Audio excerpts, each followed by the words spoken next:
1100-ന്റെ ഒരു ചിക്കനാണ് ഞാനിവിടെ എടുത്തു വെച്ചിരിക്കുന്നത്. 2 സവാള, 2 തക്കാളി, 2 പച്ചമുളക്, വെളുത്തുള്ളി, ഇഞ്ചി, പിന്നെ കുറച്ച് കറിവേപ്പില, 1/4 ടീസ്പൂൺ ഉലുവ, 1 ടീസ്പൂൺ മുളക് പൊടി, 2 ടീസ്പൂൺ മല്ലി, ഒരു 1/4 ടീസ്പൂൺ മഞ്ഞൾപ്പൊടി, 1/4 teaspoon garam masala, 2.5 spoon coconut powder ചൂടുവെള്ളത്തിൽ കലക്കിയത്, വെളിച്ചെണ്ണ, ഉപ്പ്, ഒരു വലിയ ഉരുളക്കിഴങ്ങ്. ഇത് ഓപ്ഷനിലാണ്. ഇത് ചിക്കനിലിടുന്നത് ഇഷ്ടമാണെങ്കിൽ മാത്രം ഇട്ടാൽ മതി, ഇട്ടില്ലെങ്കിലും കുഴപ്പമില്ല. എന്നിട്ട് ഇത് ഇടുകയാണെന്നുണ്ടെങ്കിൽ ഇതുപോലെ വലിയ പീസായിട്ട് മുറിച്ചിടുക. 4 ചെറിയ ഉള്ളി കുഞ്ഞായിട്ട് അരിഞ്ഞത്, 2 വറ്റൽമുളക്, കറിവേപ്പില, കടുക്, മല്ലിയില കുഞ്ഞായിട്ട് അരിഞ്ഞത്. വെളുത്തുള്ളിയും ഇഞ്ചിയും കൂടെ നമുക്ക് ഒന്ന് ചതച്ചെടുക്കാം. അപ്പോൾ ഞാൻ ചതയ്ക്കുകയാണ്. ഇഞ്ചി ഞാൻ ചതച്ചു.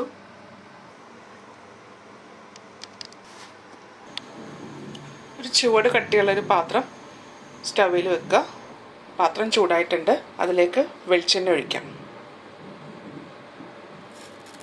ഉലുവ ചേർക്കുക. ഉലുവ പൊട്ടണം. ഉലുവ പൊട്ടിക്കഴിയുമ്പോൾ സവാള ചേർക്കാം.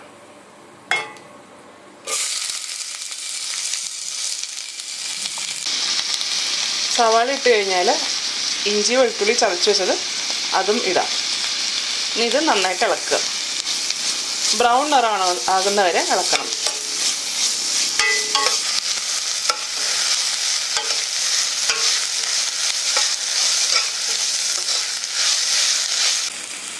സവാള ബ്രൗൺ നിറമായിട്ടുണ്ട്. ഇതിലേക്ക് തക്കാളി ചേർക്കാം. തക്കാളി ചേർത്തിട്ട് നന്നായിട്ട് ഇളക്കാം. തക്കാളി നന്നായിട്ട് വെന്ത് വരണം.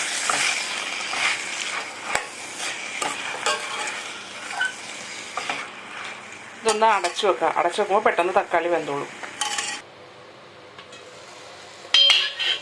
തക്കാളി നല്ല വെന്തിട്ടുണ്ട്. നല്ലതായിട്ട് ഉടച്ചു കൊടുക്കുക. ഇനി ഇതിലേക്ക് നമ്മൾ എടുത്തു വെച്ചിരിക്കുന്ന മല്ലിപ്പൊടി, മുളക് പൊടി, മഞ്ഞൾപ്പൊടി ചേർക്കാം. നമ്മൾ ഗരം മസാല ഇപ്പോൾ ചേർക്കില്ല. നന്നായിട്ട് ഇളക്കുക. പൊടി ഇട്ട് കഴിഞ്ഞാൽ കൈ എടുക്കാണ്ട് ഇളക്കിക്കൊണ്ടിരിക്കുക, അല്ലെങ്കിൽ പൊടി കരിഞ്ഞു പോകും. പൊടികളെല്ലാം മൂത്തിട്ടുണ്ട്. അപ്പോൾ എണ്ണ തെളിഞ്ഞ് വരുന്നുണ്ട്. എണ്ണ തെളിഞ്ഞ് വരുമ്പോഴാണ് നമുക്കിത് പൊടി മൂത്തു എന്ന് മനസ്സിലാവുന്നത്. ഇനി ഇതിലേക്ക് ചിക്കൻ ഇടാം. മസാലയൊക്കെ എല്ലായിടത്തും പരണ്ട് വരുന്ന രീതിയിൽ നന്നായിട്ട് ഇളക്കുക. കുറച്ച് കറിവേപ്പില ചേർക്കാം. 2 പച്ചമുളക്, പിന്നെ ഉപ്പ്, അതും കൂടി ചേർത്തിട്ട് നന്നായിട്ട് ഇളക്കുക. നന്നായിട്ട് ഇളക്കി ചേർത്തിട്ടുണ്ട്. ഇനി ഇത് അടച്ചു വെച്ചിട്ട് വേവിക്കാം. ഇടയ്ക്ക് ഇത് തുറന്നിട്ടൊന്ന് ഇളക്കി കൊടുക്കണം, അല്ലെങ്കിൽ ഇത് അടുക്കി പിടിക്കും. അപ്പം ഞാനിത് നന്നായിട്ട് ഇളക്കിയിട്ടുണ്ട്. വീണ്ടും ഇത് അടച്ചു വെക്കണേണ്. അപ്പോൾ നമുക്ക് ചിക്കൻ എന്തായി നോക്കാം. ഞാൻ തുറന്നു നോക്കട്ടെ. ചിക്കൻ വെന്തിട്ടുണ്ട്. ഒരു 3/4 വേവോളം ആയിട്ടുണ്ട്. ഇപ്പോൾ ഈ സമയത്ത് നമുക്ക് ഇതിൻ്റെ അകത്തേക്ക് തേങ്ങാപ്പാൽ ഒഴിക്കാം.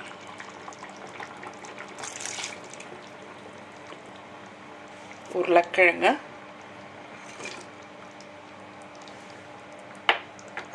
പിന്നെ ഗരം മസാല. ഇപ്പോഴാണ് നമ്മൾ ഗരം മസാല ഇടേണ്ടത്.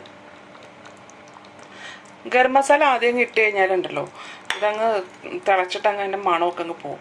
അപ്പോൾ ഗരം മസാല എപ്പോഴും ലാസ്റ്റ് ഇടുക. ലാസ്റ്റ് ഇട്ട് കഴിഞ്ഞാൽ കറിക്ക് നല്ല ഗരം മസാലയുടെ മണം ഉണ്ടാവും. നന്നായിട്ട് ഇളക്കുക. ഗ്രേവി വേണമെന്നുണ്ടെങ്കിൽ കുറച്ചും കൂടെ നമുക്ക് വെള്ളം ചേർക്കാം. ഇത് മതി എന്നുണ്ടെങ്കിൽ ഇത്രയും വെള്ളം മതി, അല്ലെങ്കിൽ കുറച്ച് ചൂടുവെള്ളം ഒഴിച്ചാൽ മതി.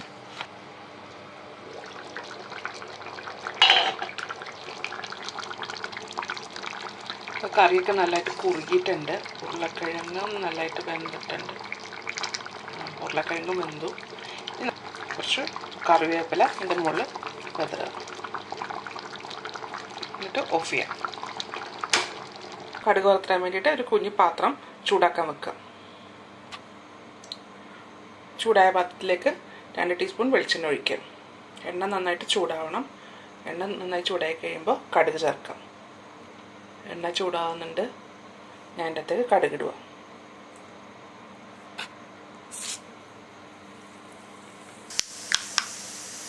കടുക് പൊട്ടിക്കഴിഞ്ഞ് അതിലേക്ക് ഉള്ളി ചേർക്കാം. 2 വറ്റൽമുളക് നന്നായിട്ട് മൂപ്പിക്കും. സാധാരണ ആരും ചിക്കനിൽ കടുക് ചേർക്കാറില്ല. ഇത് എൻ്റെ ഒരു സ്റ്റൈലാണ്. എല്ലാവരും ചെയ്ത് നോക്കുക. നല്ല ടേസ്റ്റ് അങ്ങനെ കടുക് ചിക്കനിൽ വറുത്തിടുന്നത്. ഉള്ളി മൂത്തിട്ടുണ്ട്. അതിലേക്ക് കറിവേപ്പില ചേർക്കാം.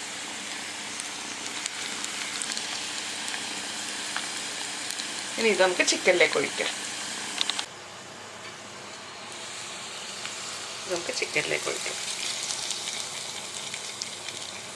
ഇതിലേക്ക് മല്ലിയില അരിഞ്ഞതും കൂടെ ചേർക്കാം.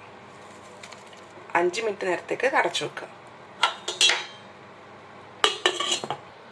അപ്പോൾ തേങ്ങാപ്പാൽ ഒഴിച്ച് ചിക്കൻ കറി റെഡി ആയിട്ടുണ്ട്. എല്ലാവരും ട്രൈ ചെയ്ത് നോക്കുക.